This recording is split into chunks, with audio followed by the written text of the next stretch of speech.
میرے آقا کا فرمان ہے حضور سرور کونین صلی اللہ تعالی علیہ وسلم کا، جو فجر کی نماز کے بعد، کس کی نماز کے بعد؟ جب فجر کی نماز کے بعد سورۃ یاسین پڑھتا ہے، اللہ پاک جل شانہ فرماتے ہیں کہ جا آج کے سارا دن کی کاموں کی کفایت، تیرے سارے کاموں کی کفایت میرے ذمہ ہے۔ کتنی دفعہ پڑھتا ہے؟ ایک بار۔ جو فجر کی نماز کے بعد سورۃ یاسین پڑھتا ہے تو اللہ پاک فرماتے ہیں جا آج سارا دن کے کاموں کی کفایت میرے ذمہ ہے، یعنی سارے تیرے کام میرے ذمہ ہیں، میرے ذمہ ہیں۔ میں ایک عمل بتایا کرتا ہوں کہ جب آپ کسی نئے گھر میں جائیں 81 بار سورۃ یاسین مل کے پڑھ لیں۔ نئے گھر میں جائیں، اپنے گھر میں رہتے ہوئے تسبیح خانہ نیا گھر ہے، وہ گھر بھی عارضی ہے، بھی عارضی، کیا خیال ہے؟ اور یہاں اگر سورۃ یاسین 81 دفعہ پڑھ لیں، وہاں کی ساری برکات نصیب ہوتی ہیں۔ یہ جو 81 کا عدد ہے یہ اوتاد کا ہے۔ قرآن کی کون سی آیت ہے اوتاد کے ساتھ؟ والجبال اوتادا۔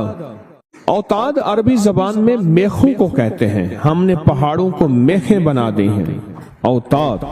جو بندہ 81 دفعہ سورۃ یاسین جو مجمع مل کے پڑھ لے، 81 اوتاد، اوتاد کہ پہاڑوں کو ہم نے میخیں بنا دیا، جس کی وجہ سے زمین کھڑی ہے، جس کی وجہ سے۔ اسی طرح نظام عالم جو کھڑا ہے اوتادوں کی وجہ سے ہے۔ اوتادوں کے اوپر پھر درجات ہیں بہت زیادہ، قطب ہے، قطب عالم ہے، پھر ابدال ہیں، پھر غوث ہے۔ یہ نظام ہے، روحانیت کے حکمران ہیں، یہ روحانیت کے عہدے ہیں۔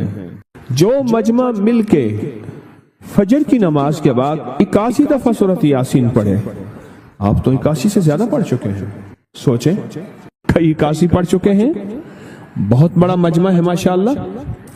81 دفعہ سورۃ یاسین مجمع مل کے پڑھے اور مخلصین کا مجمع ہو، یہ شک ہے کہ مخلصین ہیں یا نہیں ہیں۔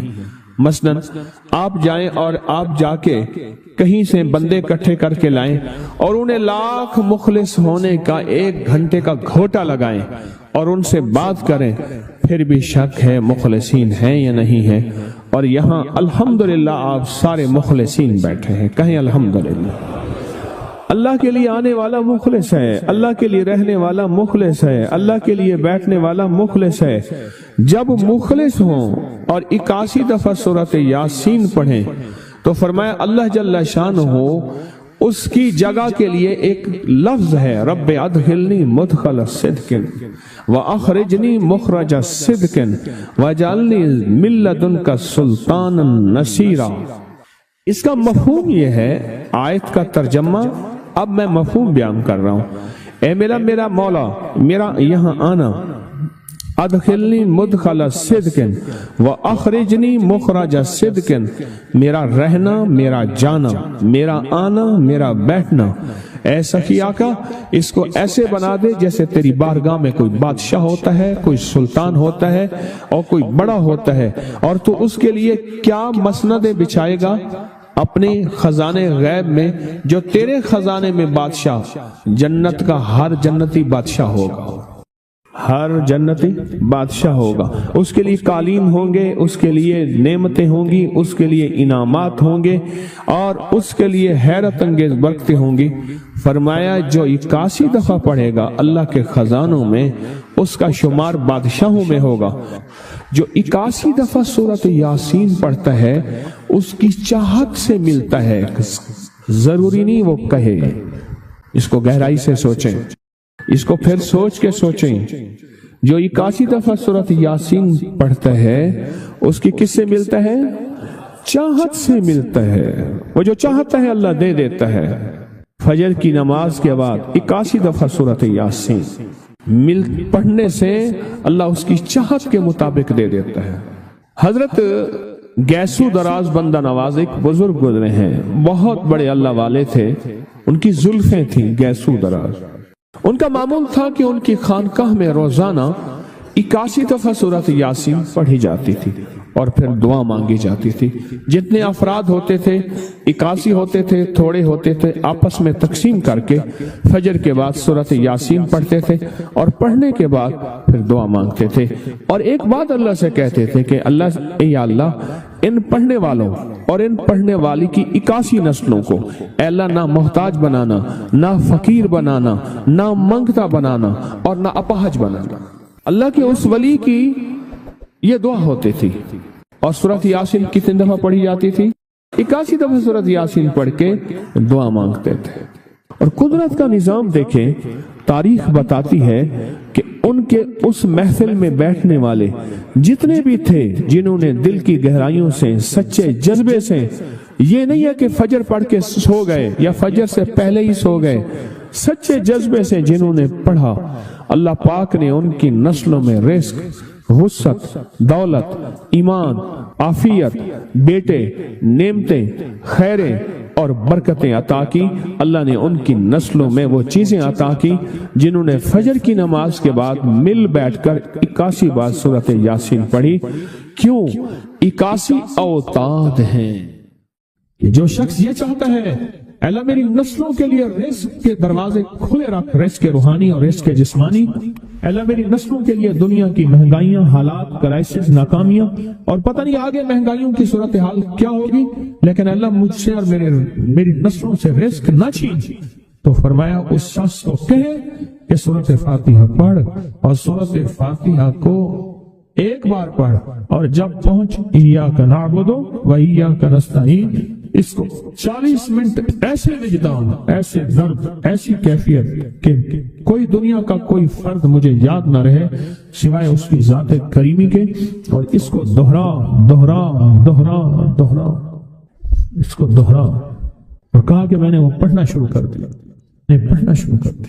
شیخ حامد کوفی کہتے ہیں کہ کوفہ میں ہمارے ہاں ایک رئیس تھا، اور لوگ اس کے در سے کھاتے تھے، اور لوگ اس کے در سے بہت لیتے تھے، اور بہت سخاوت چلتی تھی، اور سنا تھا کہ اس کے والد بھی ایسے رئیس تھے، اور سنا تھا اس کے دادا بھی ایسے رئیس تھے، اور یہ بات سنی تھی کہ اس کے دادا نے کوئی عمل کیا تھا، اور ایسا نہیں، دادا کے بڑوں نے کوئی ایسا عمل کیا تھا جس میں اللہ سے نسلوں کے لیے رزق اور رزق کے خزانے منوائے تھے۔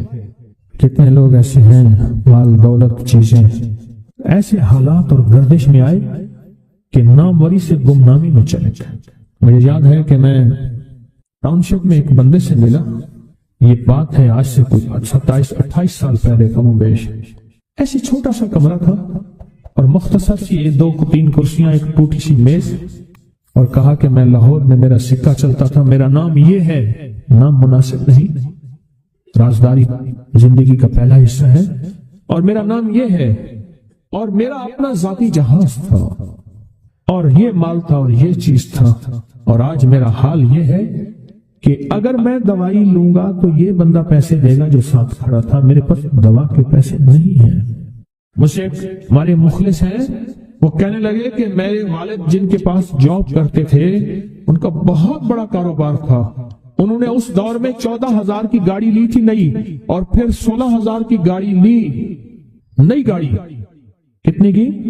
16,000 کی گاڑی لی، 100 کا نوٹ بانٹتے تھے، صبح سے شام تک، شام سے صبح تک لوگ لین لگا کے لیتے تھے، اور جس دور میں 250 روپے کے 5 مرلے جگہ ملتی تھی، 250 فٹ جگہ ملتی تھی، نہ 125 فٹ، 125 جگہ ملتی، 5 مرلے 250 روپے کی، اور وہ بیچتے تھے۔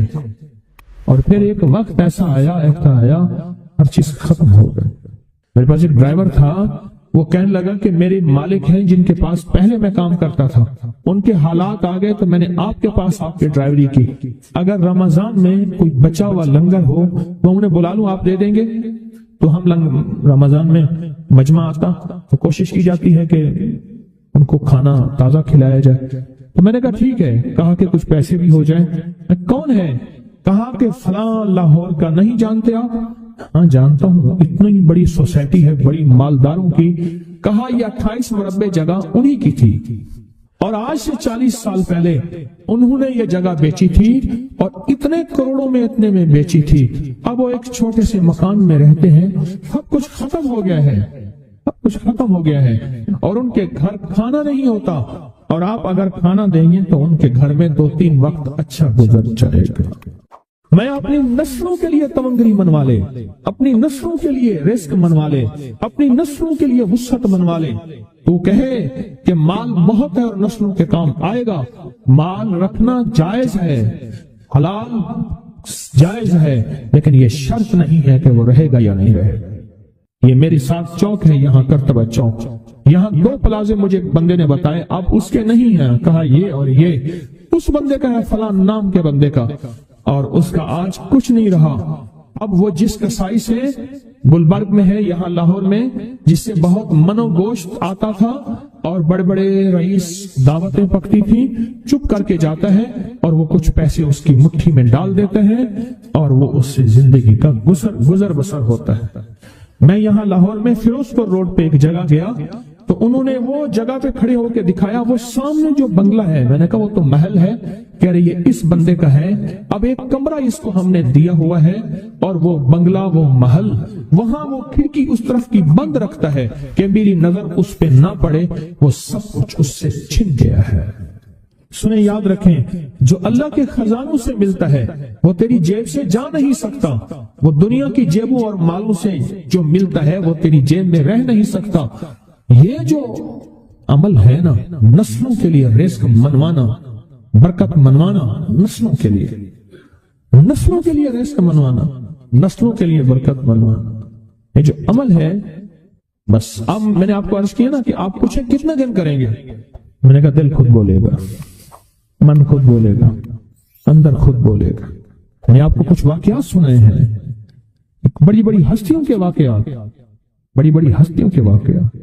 یہ اس میں سعودی عرب مکہ مکرمہ میں ایک جگہ ہے، اس کا نام خالدیہ ہے سوسائٹی۔